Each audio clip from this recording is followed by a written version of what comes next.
6.2 News for London, here's James Hardigan. Tributes are pouring in for leader of the monster raving loony party, Screaming Lord Sarge, who's been found dead at his home in Harrow.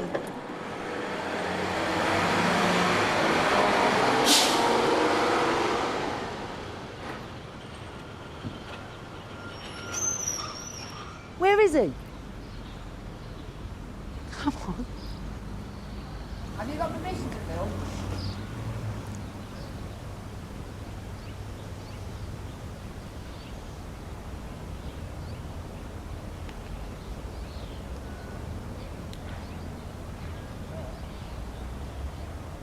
It's Colin.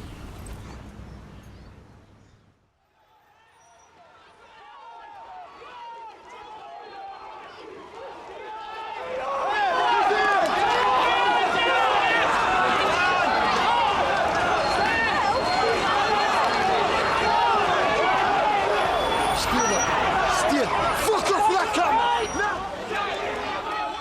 10 years ago, I started photographing a gang of violent neo-Nazi skinheads.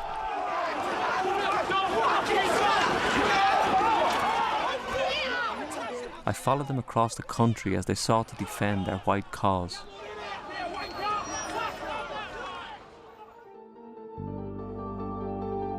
The gang were one of the most fanatically militant in the country, under constant police surveillance.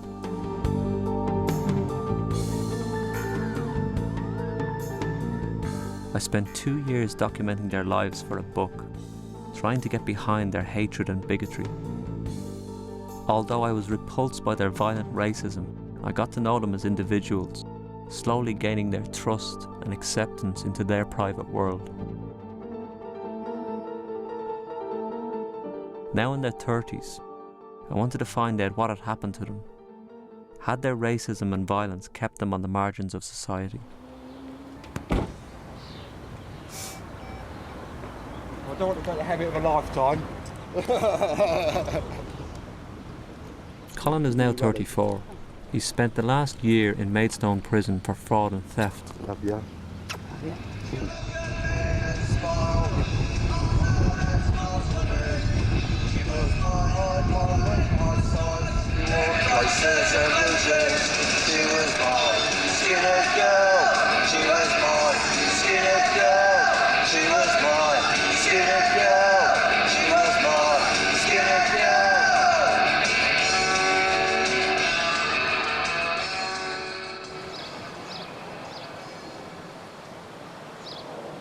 I've participated in petrol bombing in Germany, on Turkish hostels. I've participated in CS gas attacks in England, baseball bat attacks, firearms, terrorising people. I don't know, it's stuff, I wouldn't say I was ashamed of it, I wish I'd never done it. But it wasn't until I met Carla that I realised that you got to look after your family before you can sort out your country.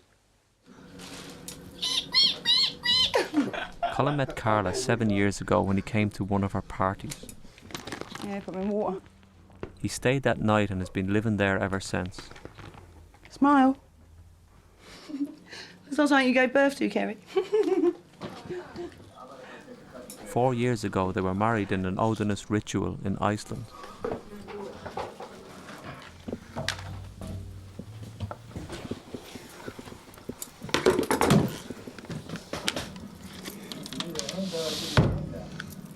She's defensive now because there's food there.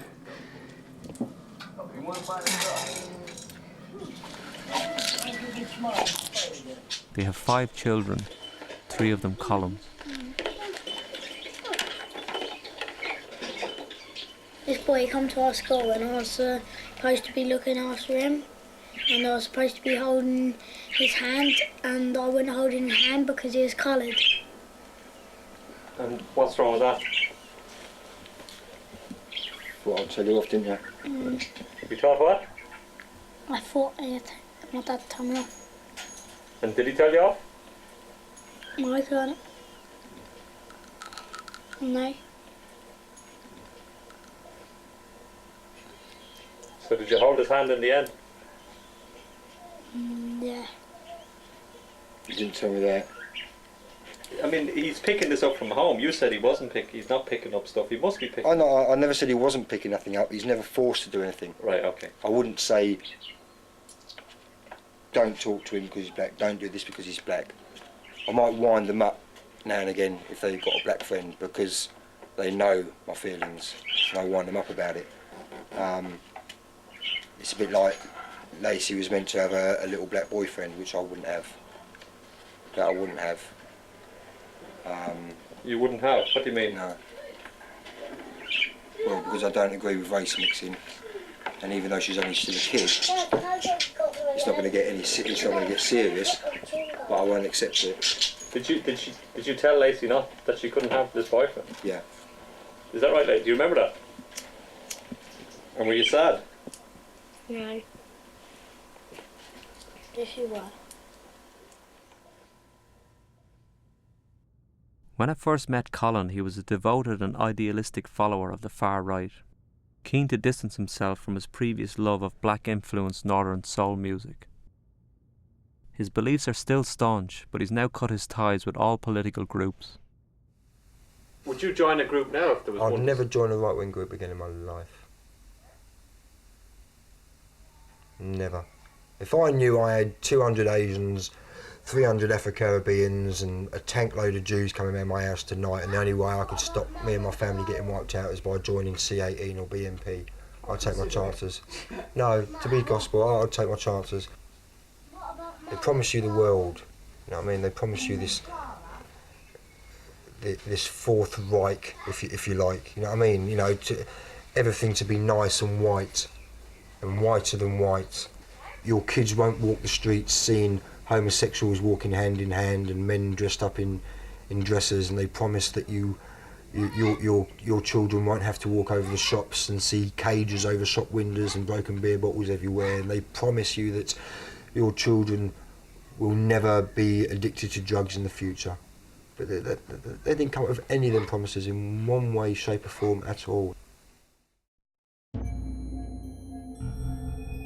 The gang have now split up.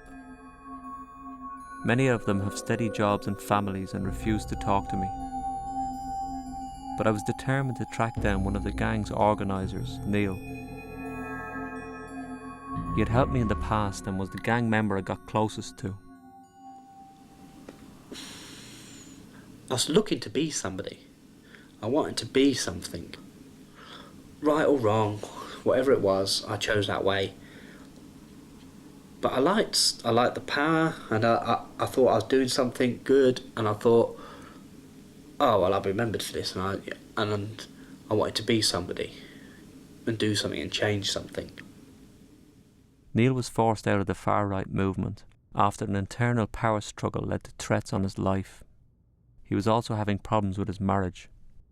We were destroying each other, and neither of us were happy. And there was violence and nastiness there.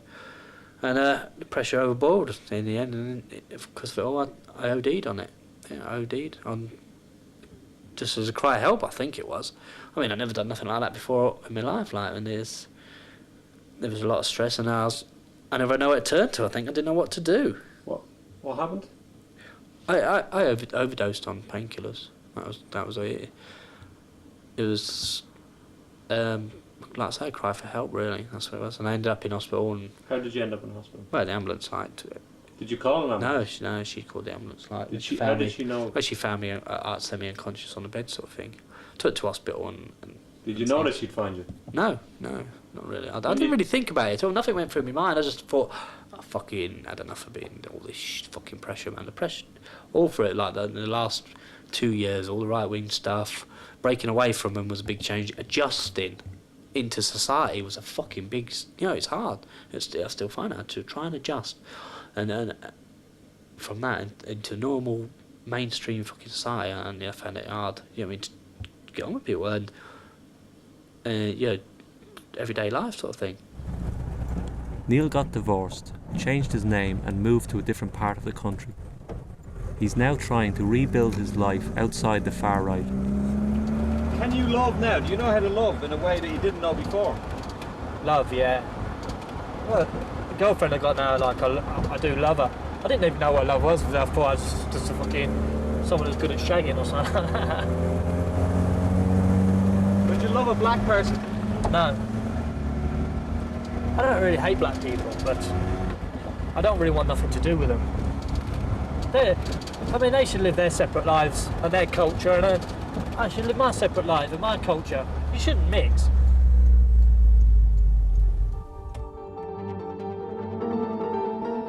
The final member of the gang I managed to find was Nick. When I last met him, he had been given a 2-year prison sentence for his part in a vicious attack on a group of Asian waiters. After 3 months of phone calls and 5 cancelled appointments, he agreed to be filmed.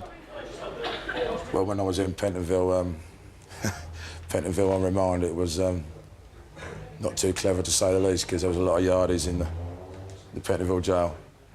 And I would say most of the population on the wing that I was on was, what, 70% black. And 25% of the other 30% that was there, what was white, were indebted to the blacks with a smack. So, well, I got a good hiding in prison from the yardies, because I was deemed to be the biggest one, and consequently, I don't know whether they looked at me as a leader, but they considered, like, well, if we get the biggest one down first, then the other ones will step into line. While Nick was in prison, none of the organisations he belonged to supported him or his family.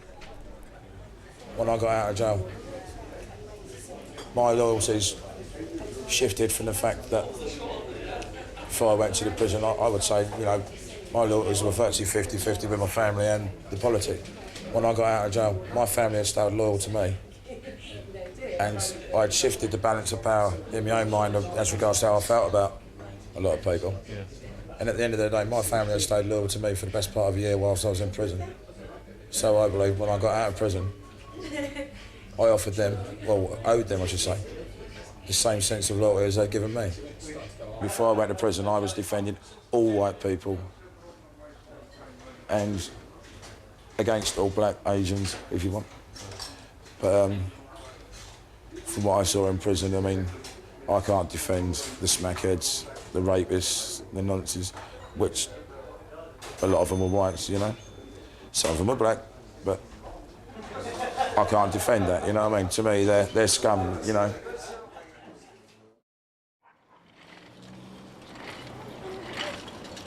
Close, don't do that. A week after Colin's release, I'm invited to a barbecue where I meet Carla's brother-in-law, Terry.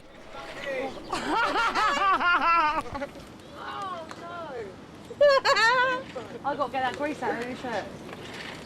Oh, Kerry. So you've got potato on your shoulder? Oh, I love you. When I knew you 10 years ago, Colin, Yeah. and if I had said to you, in 10 years' time, you're going to be in the front of your house cooking a barbecue for a black person, what would you say to me? What would you say? Son, as I'll tell you now, I'm not. He's here. I'm cooking it for my family. Everybody else is just guests. Man, tell him to go tell the old ladies to get out of fucking bed and then cook my barbecue. Bollocks, I ain't having this. You got a loudspeaker so the rest of the street can hear her. Yeah. Fucking and let you in to do the fucking dishes. Dick. Dishwasher? What? Saves electric if you got a Kappa to do your work for you. The sad thing about Terry is, I don't like, is the case that he, how do I put it? It's a shame that he's half-caste. As a person, he's a bloody nice bloke. I don't agree with race mixing. When we've discussed it with Terry before, he said he has had hard times, like when he was a kid and everything else. The thing I do like about Terry is, he's not like your average half-caste where he takes on, you know, the black culture. I mean, he likes his bit of reggae and, you know, everything else, but Terry's always classed himself as Terry.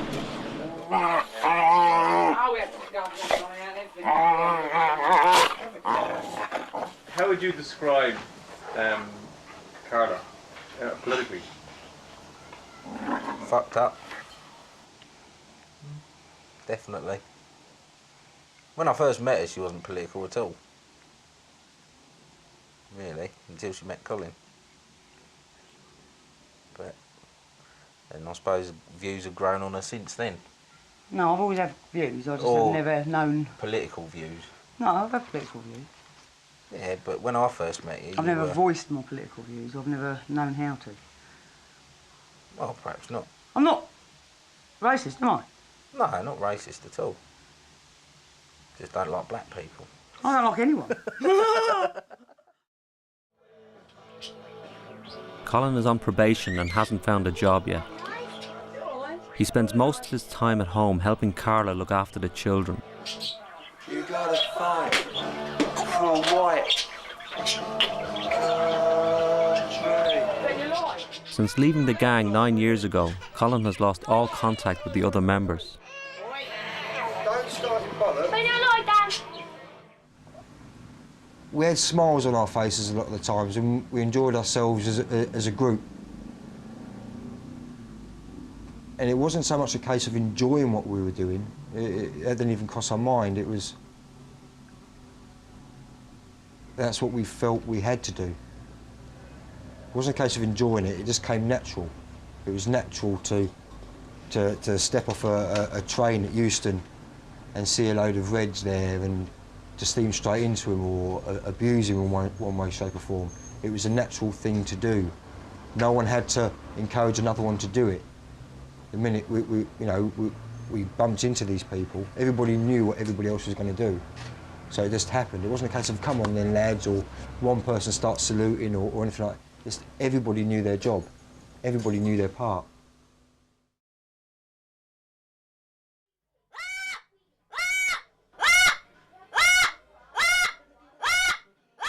Colin has been arrested after smashing up the house. We had a barbecue. Today? Yeah. And because I didn't want a sausage, he went into one. Big time. Because you didn't want a sausage? Or a bit of chicken, or a burger. He threw it out and out wobbly, mate. Really? Colin's not the pretty picture everybody's got of him. Yeah. And I'm not hiding it anymore. I've just spent a year looking after him. Go and shut him up, Fry. Okay.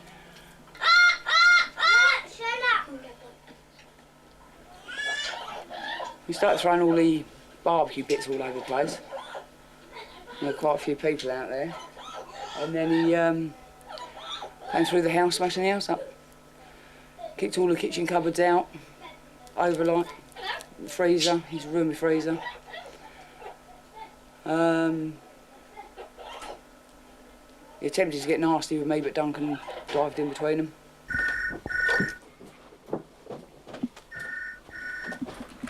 Hello? I am Carla.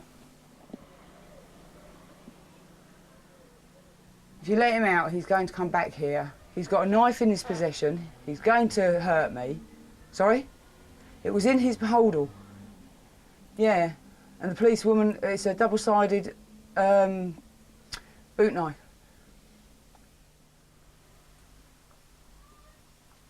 OK then. Right, bye. Well, they're thinking of letting him out.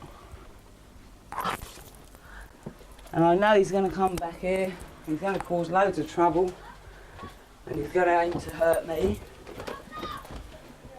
Colin is a highly violent person. Big time. I've stood by him for 7 years and I'm not willing to put my kids through it anymore. My kids are scared of him. And he's been promising me for a year that he's going to make it better, everything's going to be all right, blah, blah, blah. And I've been promising the kids that Daddy's going to come home being a daddy and a husband and everything's going to be nice and hunky-dory. The atmosphere in this house has changed considerably since he's been home. People won't come and see me no more. The whole thing's closing down. And it's all because of the way he is. He's really, really violent.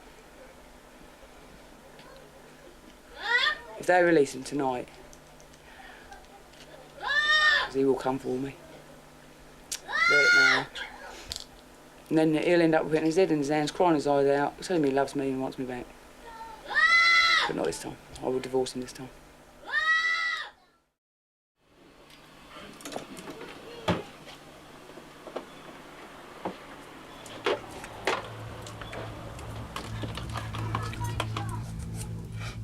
A week after Colin and Carla's fight, Colin has returned home, but is sleeping on the sofa. When I was in prison, all my friends were around, the house was full. Oh, we had a great laugh, and I had loads of people around me. I felt secure, I felt happy, I wasn't stressed, I wasn't anxious. And then he came home, I've got no friends, I'm stressed and anxious.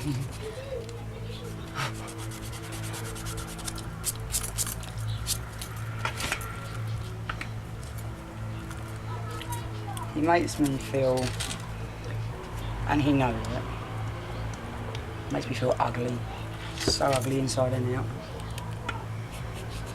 Inadequate as a woman.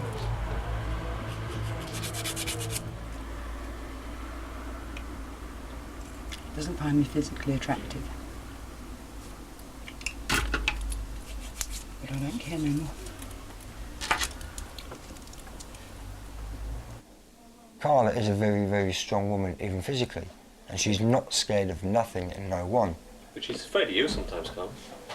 She's afraid of me because the last thing anyone wants to have done to them is a fuckload of pain by someone they love. I think that's what scares them more than anything.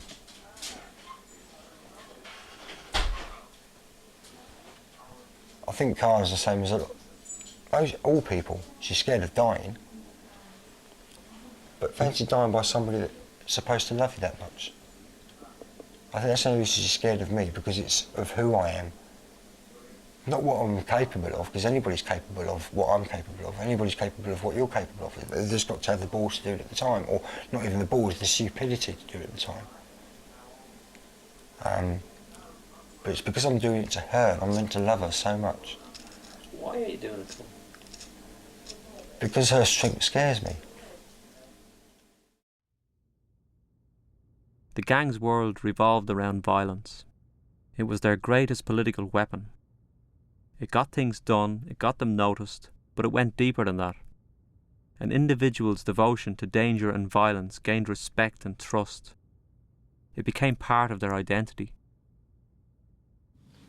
What does it feel like to stab somebody?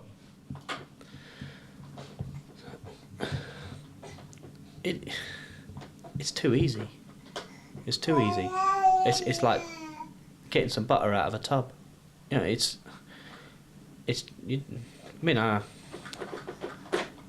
don't feel nothing. I don't. Nothing at all.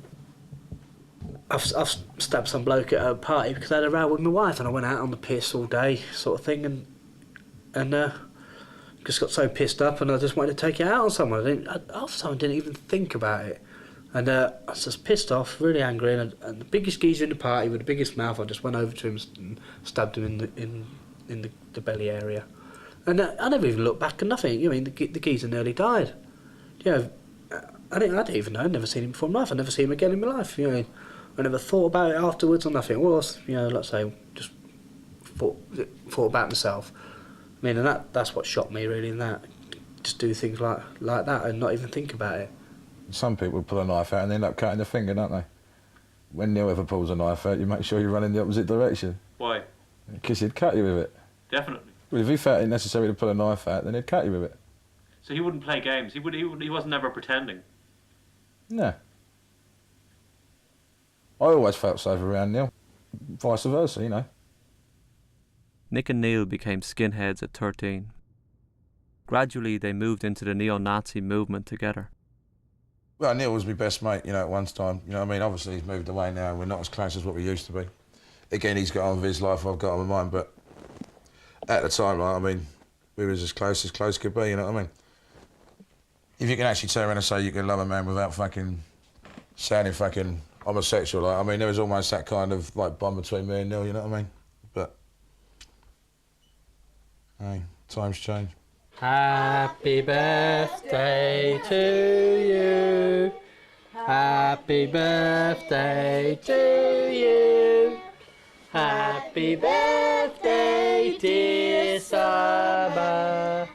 Happy birthday to you. Neil has 3 children from his previous marriage and a baby daughter called Summer with his new girlfriend, Charlene. 1, 2, 3.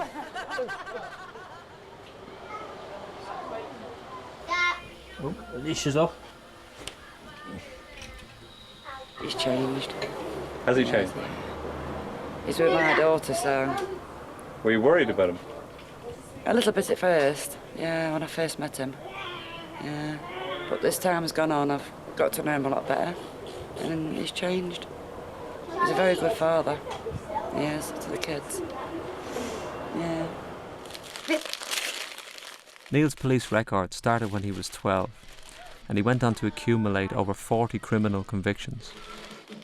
Are we getting anywhere? For 2 years now, he has been trying to live a life of suburban normality and has had no further convictions. But those friendships that you had in the gang, that was a very intense friendships. Yeah. I mean, it was life and death in some cases. It very was, yeah. Yeah, it was. And you had to trust these people, and you had to trust them with a lot of dodgy things going on around you. Illegal things going on. A lot of dodgy things going on, which they could have stitched me up for a very long time. And or it could be a dangerous situation where you've got to trust this person that they're going to, if you're going to go in, they're going to be behind you all the way, because otherwise there's no way out. You know what I mean? It could get seriously hurt, if not killed. But will you ever, can you have that, you can't have that kind of relationship? No, never have that again. Them sort of comradeship and that bond, well, I will never have again. Do you miss that? I do, yeah. I miss that loyalty, yeah, definitely. I miss that feeling, yeah. And what are you going to do? Is there anything you can do to replace that? No. Well, I said that without thinking really, but I've got the different sort of, like with through Charlene, that when we got that bond there, understand, but it's not the same as the friendship loyalty thing, I know, but maybe that is some sort of substitute. Half these people making all the racket, they'll be asleep at 3 o'clock in the morning, we'll still be stomping like that. You pace yourself. Neil has found a new passion, something that was forbidden by the far right because of its association with drugs.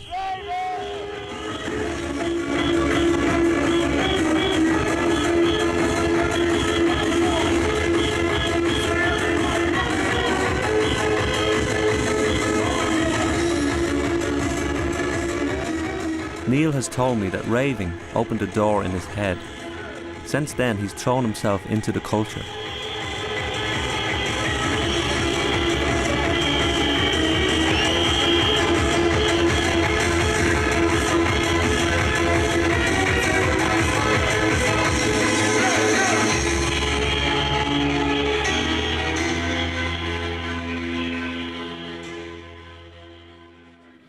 It's so chilled out and laid back, and everyone just gets on with each other, and there's no one judges you, no one cares how you dance, you just do your own thing, you know, and it's once you go through that, you never turn back, sort of thing. It's like a breath of fresh air, really. Is it something you needed, do you think, at the time? Definitely, it'd get me away from violence, isn't it? Has it got you away from violence? Yeah. I mean, all I've done today, no violent bit of me. I mean, all I've done is take the piss out of every cunt. You know what I mean? Just have a laugh and a joke and just be a fool, really. No Mr. fucking Image, no hard men, no fucking nothing. No give it the big un, no reputation, nothing. Just fucking acting a fucking joker and running around like a clown. No problem, no hassle. It's just good fun.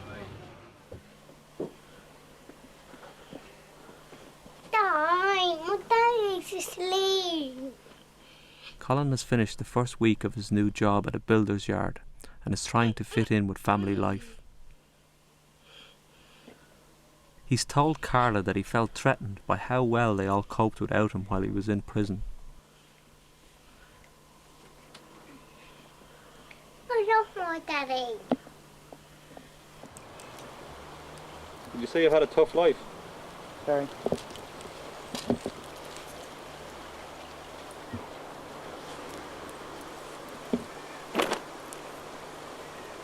You say, did I ever had a tough life, or am I having a tough life? Well, would Let's go for both. You talk about what happened in your childhood. I'm not going to talk about it. What happened in your childhood? Where do you want me to start? What age? No, it all went wrong when I was about 9. Well, my little brother come along. My dad always wanted 6 girls. And if he got his, if my brother was a girl, they'd have carried on and had more. But he came along and they really hated the idea of having a boy. And they rejected him from day one. He was in hospital for 2 months.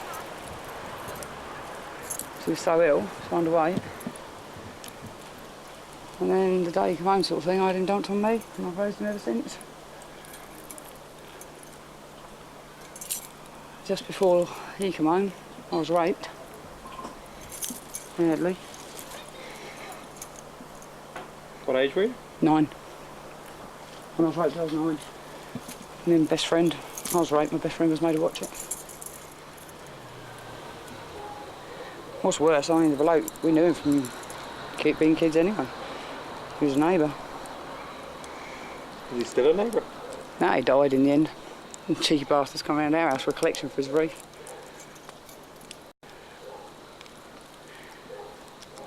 And this day, my mum, she denies it happens, I think. Me and my mum just don't get on anymore. Just don't get on.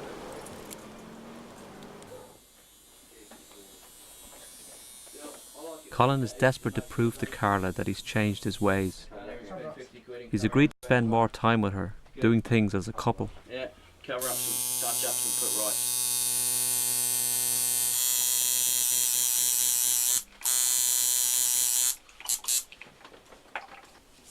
Right then.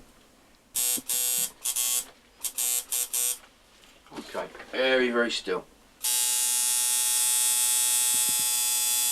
Well done. Oh, it hurt him.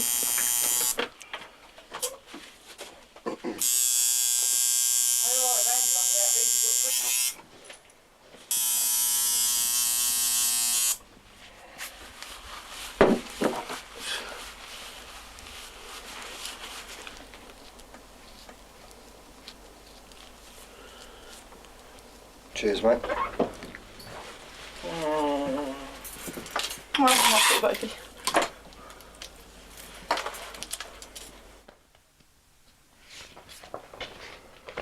Yep.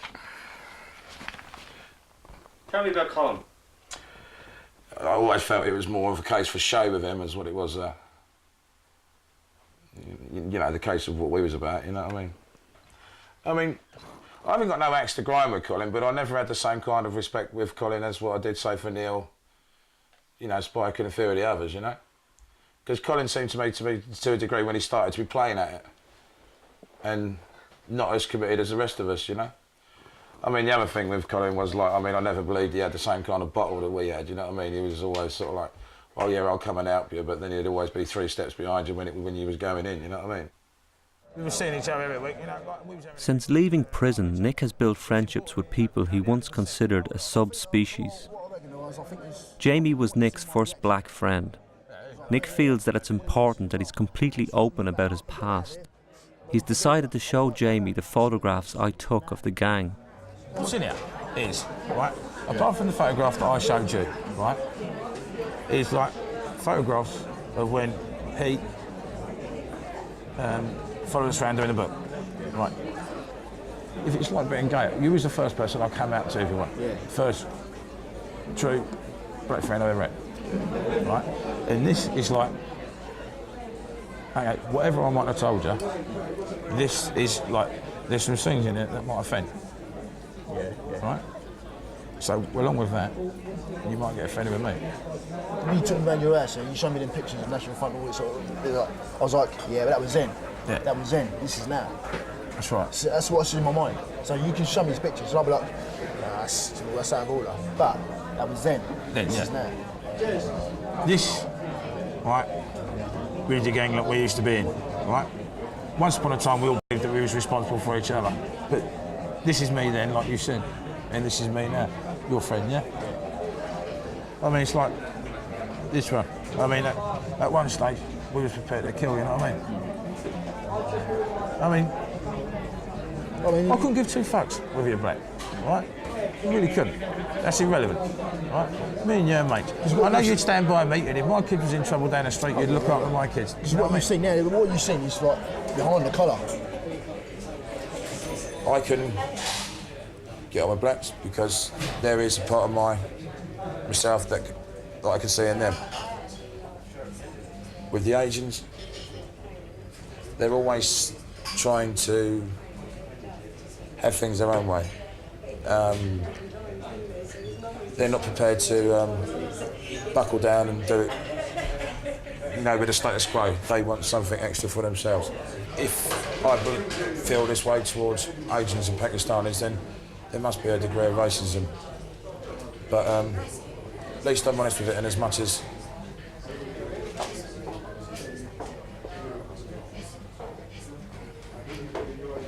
I've corrected a lot of things about myself, and who's to say, in 10 years' time, I may feel differently about the Asian. But as it goes, the 10 years that I've spent since the book, and the way you last saw me, is the fact that I've made dramatic leaps in who I am. But who's to say where I can be in 10 years' time, you know what I mean? At the moment, I believe I'm the same kind of racist as your average Englishman in the street, if you want.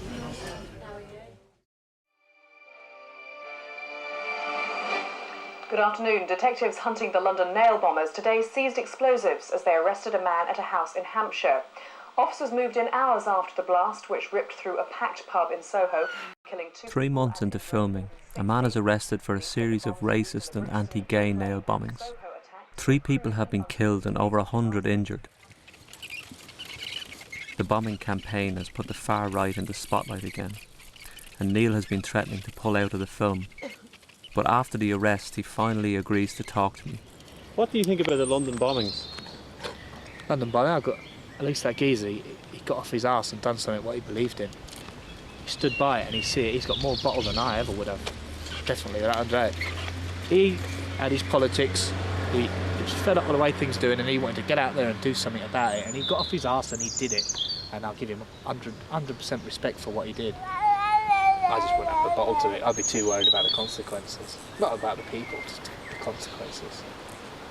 Maybe they call that selfish, but maybe I'm just a selfish sort of person. Hang on a minute here now. We're talking about killing, maiming, bombing. It's a war. That geezer, he thought as a war. I can understand what he was thinking. It could, yeah. I mean, when you're involved deeply in things like this, it's them or you. If you said there's one problem why you didn't want to get married, what would it be? What would you say? Violence. Sorry? The violence. That worries you? Yeah. What do you think about that, Neil? Savage. Do you understand what you're saying? Yeah. Do you feel that he has control of his violence? No, I don't know. Does it worry you? Yeah. And how are you dealing with that problem, the two of you? Me not shouting.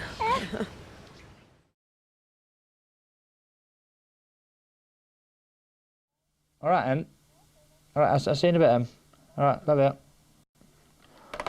Charlene has moved out of Neil's house. Right, there you go. She has told him she can't handle his aggression. Quick cup of tea. Neil thinks the filming is partly to blame. Well, I think it's brought up a lot of old memories. And it's brought up, you know, there's this violence thing all the time. You know what I mean? And it's put. I mean, Charlie knows about my past sort of things, but I just think it's put it in the front of it all. Really, just put a little bit of an edge to it all. Could you contemplate a future without Charlene? Oh, I've not really thought about it. Really. Well, not really, because I love her. Not really, because I don't want a future without Charlene. Not really. Yeah, we've gone through a lot worse than this, and a lot of bad things when we first started together. You know, and a lot of stress and all that. A lot of things, and we've managed to crawl through somehow. So I've got too much to lose as well, because we do get, you know, we're good together. We are, definitely. So it's you know, I think she's worth making the sacrifices for and doing things for. Yeah. Are you afraid of Neil? Am I what? Are you afraid of Neil? Yeah, I am. When we argue, I am. That's why I have to get out. Because, I mean, he has told me that he will kill me. I mean, we had an argument one time, and I told him I was leaving him, and I'd find someone else, and he said to me, it will slash my face up, so no one will ever look at me again. That frightened me. Did you believe that he would do that? Yeah, I did. Do you believe he would now? Yeah, I think he would. If he thought I was with anybody else, I think he would, yeah. You think it's your past that catches up with you sometimes? It does sometimes, but you can't just blame anything. You can't blame one thing, I don't think. I mean, maybe it is the past, maybe it's the way I've been treated and I've treated the society or whatever, but what's deep inside me, like emotional scars or whatever, you know, maybe it's things like that. You know what I mean? That's, yeah. I ain't got a clue, I'm not a fucking psychiatrist, man. It's not if they can do any good, but I ain't got no answers really. There is a deep-rooted problem in there, but just rooting it out, isn't it? It's finding it. I mean, I've been able to control it, but it's always there, you know what I mean? It is. And sometimes I find, especially when there's a lot of stress around, I do find it hard to control it. Reputation and image were an integral part of the gang's makeup. To be violent wasn't enough. You had to parade your identity. Colin still wears his identity with pride. His hardcore ideology is well known on the estate. By hanging the Union Jack from the front of Carla's house, he has antagonised many of his neighbours. Oh yeah, some geezer came over for you. Oh, what's that for?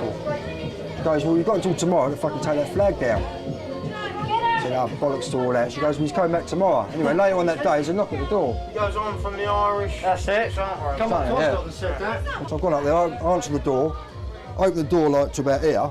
I'm standing like that. Whoa! I said, why don't you fuck off, you feeding cunt? He said, oh, what's that you got behind the door? I said, hold on, open the fucking door. I've gone, this you cunt. And he's like, fucking shot off. Fucking wanker. Crossbow. See you later, love. See you later, Cody. Colin and Carla's house has been a refuge for some of the teenagers in trouble on the estate. Sometimes, but then I go out and it's half the time I've fucking shagged her and fucking and she hates it and I can't blame her. That's why I don't. They took Reese in when he was 13. Before keeping it in the trousers. He lived with them for a couple of years and they still look out for him. Just stop it, innit? The dog must have thought it was a packy. You think about it, right? He must have seen all these other white boys walking at dogs, like, you know. And you see these himself with the packies, and he wonder why he gets fucking windows bricked and that. The dog must have thought it was a packy. Was he covered, didn't you? Yeah. Completely covered his front window. I stuck some dog shit through his letterbox. A couple of packies that live up the road. We covered their whole house. Well, their whole front and window in stickers and shit. And I stuck some shit through their letterbox and that. Just pissed up one night, having a laugh. What do you think about doing that now? I don't know. Tell the truth. If I think I'd still do it, you know. You would? Yeah. You're not worried about how they might feel about it? Nah, like fuck. Why not? Nah, no, but it's not. There's a lot of worse things you could do, isn't there? I suppose. No, sticking some stickers up. It's nothing really, is it? There's plenty of lot worse things you could do. How did you get into politics? Well, I started getting into politics really when I come round to Cole's house. Milo! And He should be alright, he'll be alright, he'll be alright. Milo! Milo! Milo! Milo, get out! Get here now! Get out! dogs love a fight. Get out! You can't blame a fucking packy that's qualified to be a doctor wanting to earn fucking whatever he earns over here compared to fucking what? A couple of mud pies at the end of the week over there. No, you can't blame them for that, but you know, someone has got to say fucking enough is enough and start reversing the process before it just goes Pete Tonk. Because it will do. Here, boy. Milo. Come on. Come on. Oh, you fucking cock. Although Neil and Charlene are still seeing each other, Charlene has decided to live on her own. Neil has found a new job driving a forklift at a local factory.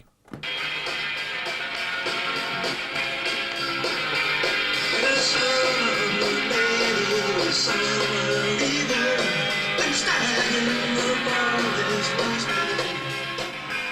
one of my favourite tunes. Ian Stewart, Screwdriver. Tomorrow Belongs to Me.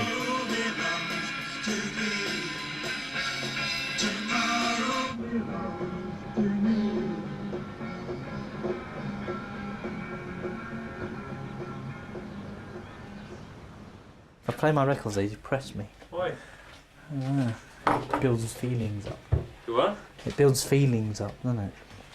It brings back pictures of old times and things. Each record like means something. It does, it depresses me. Why? Because you're no longer part Do you have of it? sugar? No, thanks.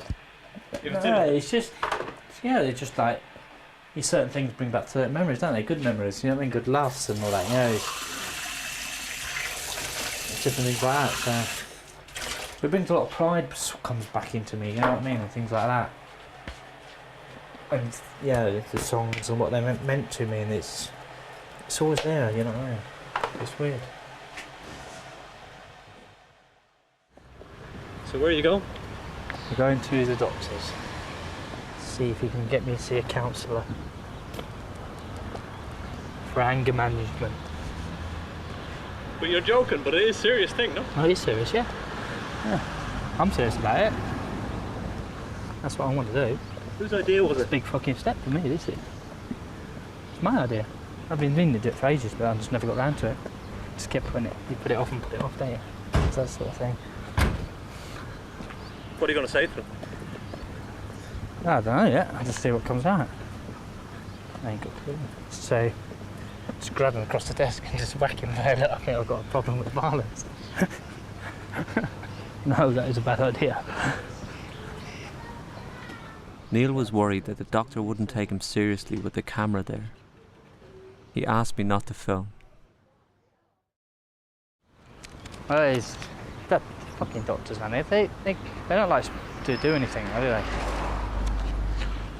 Although I'm gonna write a letter to go for psychiatric help, and I'll receive from them probably an appointment to go down and see some psychiatrist. I suppose that's what it is, isn't it? From psychiatric unit. Will you follow through, Neil? Yeah. The counselling? Yeah. As long as I don't start fucking talking about the crap, but... What do you mean? What's a load of crap? Define to me what a load of crap is. Well, yeah, just going around the edge of it, or not really giving you anything positive or something you can see that's achieving afterwards. You know, something solid to like go for. Just sitting talking about your problems isn't enough. I want some proper advice and some things I can actually do, physically or mentally, just to build walls to stop these things. You know what I mean? I'm sorry. 3 months after Colin and Carla's last breakup, it's all fallen apart again.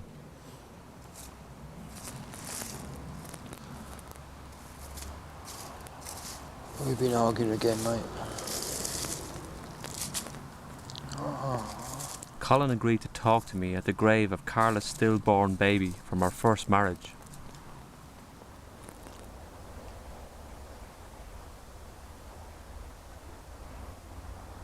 Here I am, a pagan in a Christian fucking churchyard, putting flowers on the grave of a boy that isn't even mine.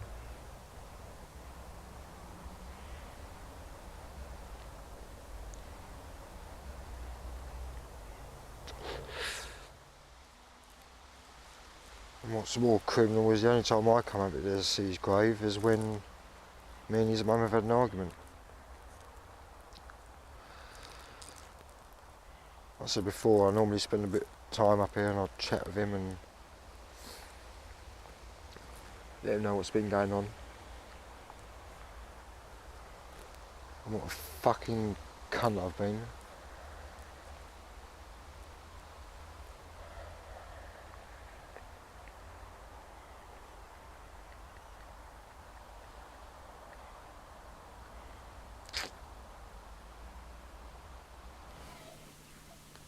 The things he's done to me, are just unreal. He's knocked me clean out. He's put me through a window, only a little landing window.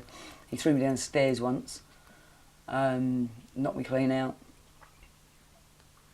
And while I was unconscious, I was sick, if I remember rightly. And I got a good item for being sick, and I was a dirty bitch when I came round. I just wanted idealism. I wanted things to be nice, white and bright. Nothing's ever straight cut as that.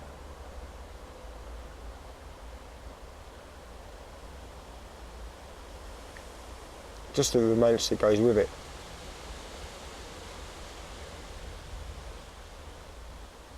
Swastika, sunwheel, wolf's angle, things like that. It don't mean nothing unless you've got something to share it with.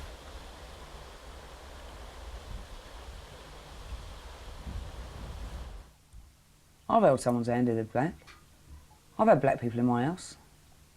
I've been cuddled by Terry, my kid's godfather.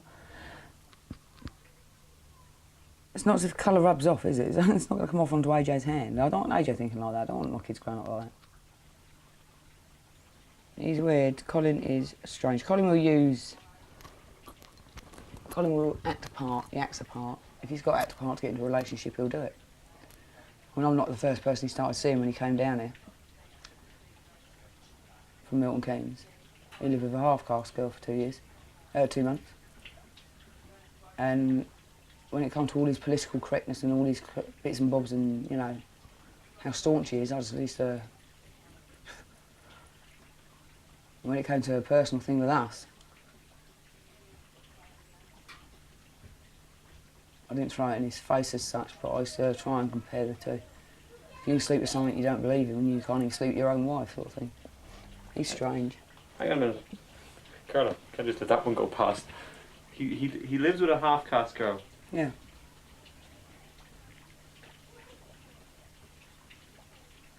Is he open about that? What do you think? Would he talk to me about that? I do. So what do you think it is about the racism and do you think that's a mask? He's full of shit. He'll do anything. He'll play a part that makes him look what he wants to be, bigger than I am. Colin's not. Colin's a pussy. Colin is, as far as I'm concerned, he's a wanker. Because he can't, he's pretending to be what he's not all the time. A week after Carla kicked Colin out, she has started divorce proceedings against him. What's it over here? Can't see it. They are no longer on speaking terms. Colin asked me to show her the footage of him at the graveyard.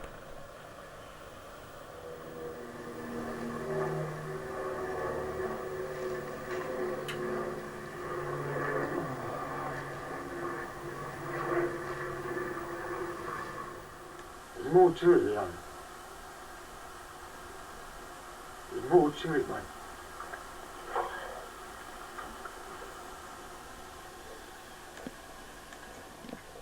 That? What a big load of shit. I've never seen so much shit in all my life.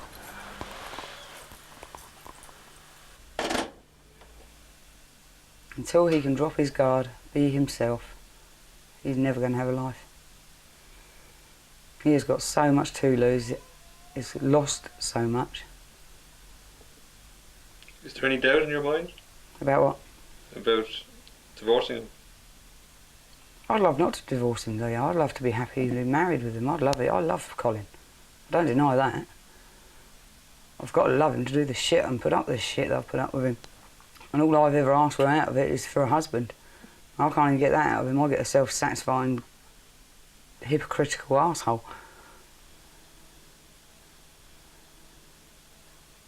Colin can't be honest. I promise you now, I'll come down. Won't be till about a month. We never sit down and fucking laugh for the chat. We'll do The strong bond between Nick and Neil has remained unaffected by Nick's changing attitude to race. Got to get down there and queue up and everything. I miss you, man. I'll say I miss going out for a drink, right? I don't miss the aggro, right, but I miss... the thing is, it's gone now, isn't it, sort of thing. I do enjoy coming down here and having a fucking crack and all that. Yeah. Well, Nick's all loved up. Is he? I didn't know he was on them funny pills. He's getting a fucking horn on because there's a camera about it. In his own way, Neil's outlook has also moved on. It is a brilliant idea, but he wants it from 8 o'clock until 8 o'clock the next day morning. So you're going to have to be running around. Oh, yeah. So you want some decent money for it, really, don't you? Oh, yeah, definitely.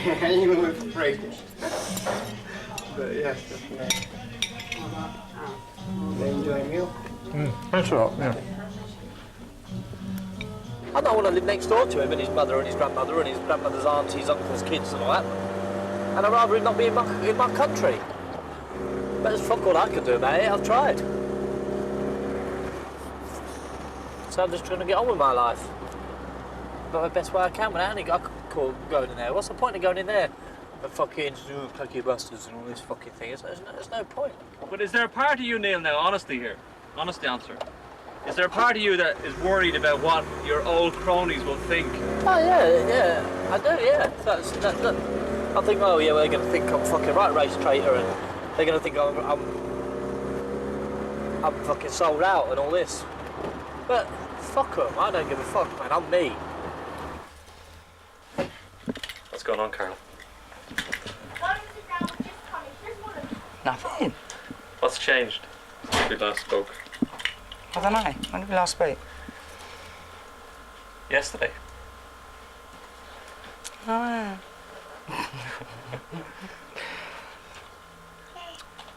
Well, I agreed to go out with him last night for a drink. And I didn't come home till early as this morning. We had a good night out. No. No. We're not back together. I was going to use him for sex and things. Whoops. Sorry. Steve? Ball. Big ball. After 10 months with Colin and Carla, I'm beginning to feel I'm no closer to understanding Colin. I feel like he's not being honest with me. I have changed in some ways, but not in others. I've just got to be able to prove to Carla now that I've changed in them ways, and that's what I'm aiming at. But I feel better myself because I know I have. Can I ask you something here now, Colin? It might be a little bit sensitive for you. In your previous relationship, you had a relationship with a half-caste woman. Is this true? Mm. What was that about?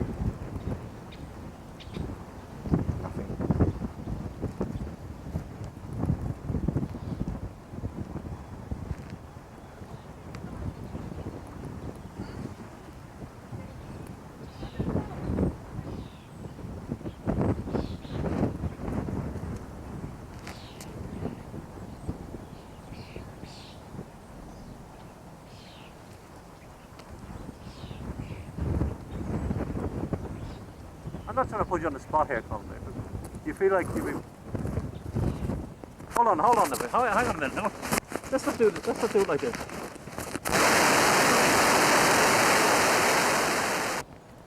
Leave him, let him calm down, Leo. He'll be all right.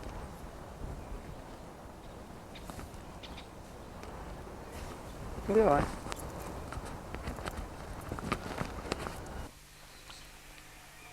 Oh!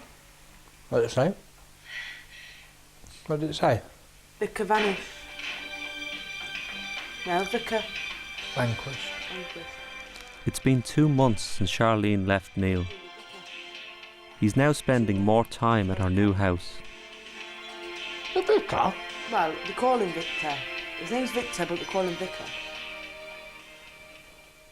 You're the kind of guy who 1 minute you're open and the very next minute you're putting people at arm's length. You don't like letting people get close to you. Well, no, you learn that right from the beginning, don't you? You let people get close to you, and the next thing you know, they're knocking you down. Is that your experience with Neil?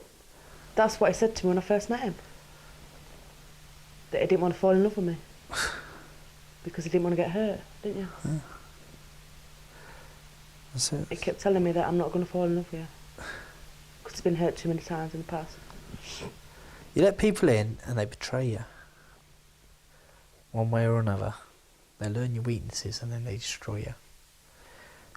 So you don't let them in. Simple as that. Because if you let them in and show people your weaknesses, you're fucked, aren't you?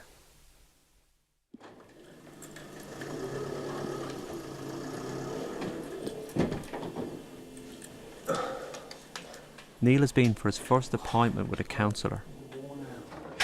So she asked me loads and loads of questions and that. Yeah, they do. They analyse you. Well, you know, about my past and all that. What's the problem, like, and who doctor referred me and why, and she just threw loads of questions at you to try and find out exactly what's what and all that. Do I hear voices and all this sort of thing? Yeah. I think people are watching me. Background, life, what I'm doing now and all this sort of thing.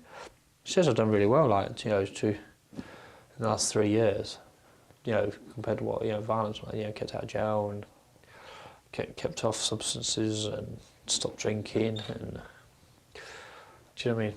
But she goes, yeah, but because the feelings are there and all that. She's, the bottom line, what she's going to put me on there, she's going to see this bloke who's going to deal with anger management. Get off. I said, careful.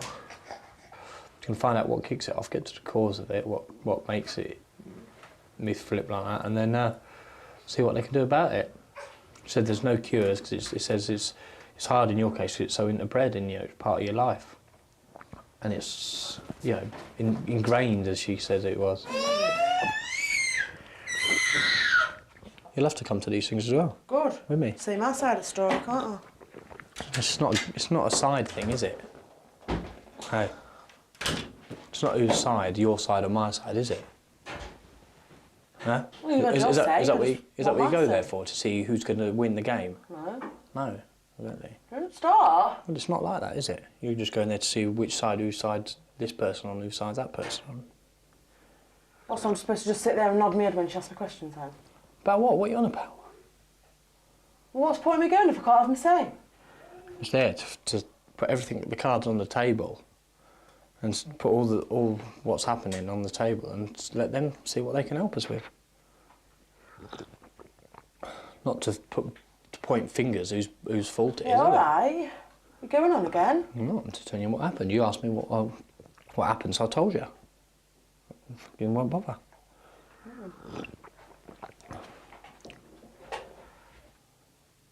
Did it feel good to talk about it? Hey, well, I've just tried it. It did feel good a minute ago to talk about it, yeah.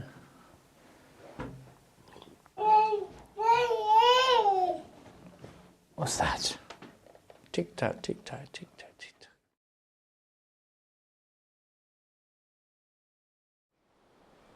I feel that something has changed within Neil. He believes his problems are being taken seriously and is attending 3 different forms of counselling. He will soon begin group therapy. They can't get me in a group with other people or in a group therapy if I'm anti this person, anti gay, or anti that person, anti this person, anti that person, because I wouldn't work in the group, would it? And she's worried about other people. If I'm meant to be this anti-violence, I'm going to violent classes with other violent people, and some of these people are people I don't agree with, and people I don't mix with. She doesn't want violence happening, does she? Obviously. But are you still having those feelings, do you think, about other people? No, I told her. I think I said no to her. I mean, I wouldn't be bothered about it. And such, I'd just keep myself to myself. That's what I said to her, really. Do you think that if you were in a group with black people and gay people... I wouldn't feel comfortable, no. I wouldn't feel comfortable. I wouldn't really want to be in that group with them, really. I ain't got nothing in common with them sort of people. I don't want to really mix with them sort of people. I don't give a fuck what they do. They do what they want, but I don't want to really... I wouldn't feel relaxed. And if I went to a group, I'd have to feel happy with it. I'm comfortable with it. Otherwise it won't work. So Colin, the last time we spoke on film, you were a little upset. Mm-hmm. Can you tell me why? What happened? When I moved to Canterbury, I had a relation with a half-caste girl.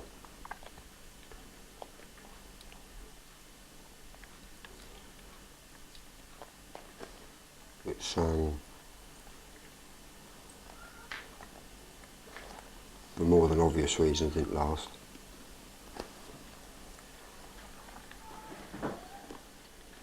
This thing has been very difficult for you, Colin, to discuss this.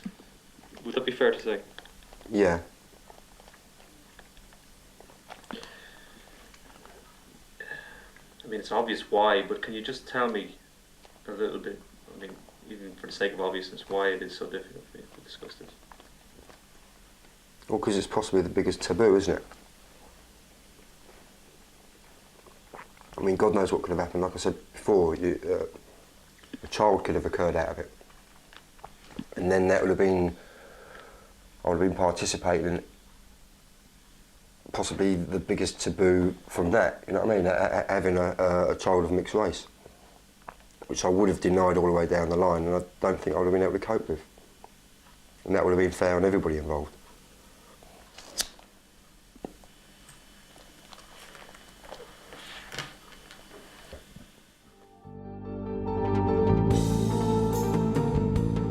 Ten years ago, I tried to document the reality behind the image, rhetoric and violence of a neo-Nazi gang. With this film, I wanted to see how their lives had been shaped by their brutal ideology.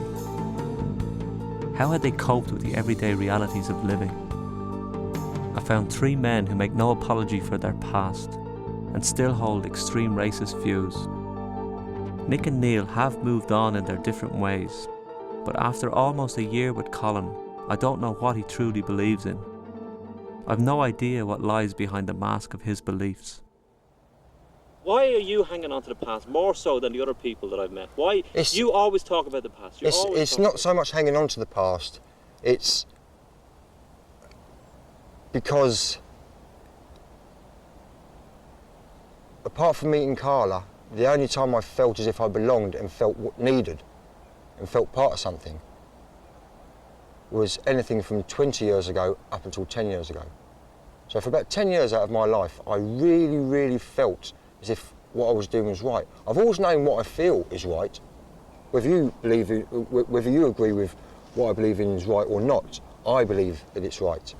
Well, what about you, Colin, as a person, without any of your beliefs? Forget all the beliefs. You as an individual, Colin. Not Colin right wing, not Colin with tattoos, not Colin with an image. What about that?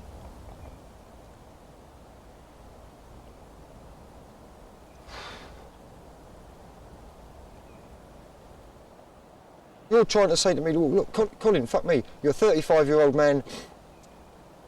You know, you've done this, you've done that. You've been up, you've been down. There's got to be more to you than this. And there isn't, Leo. And the reason there isn't is because I don't know anything else.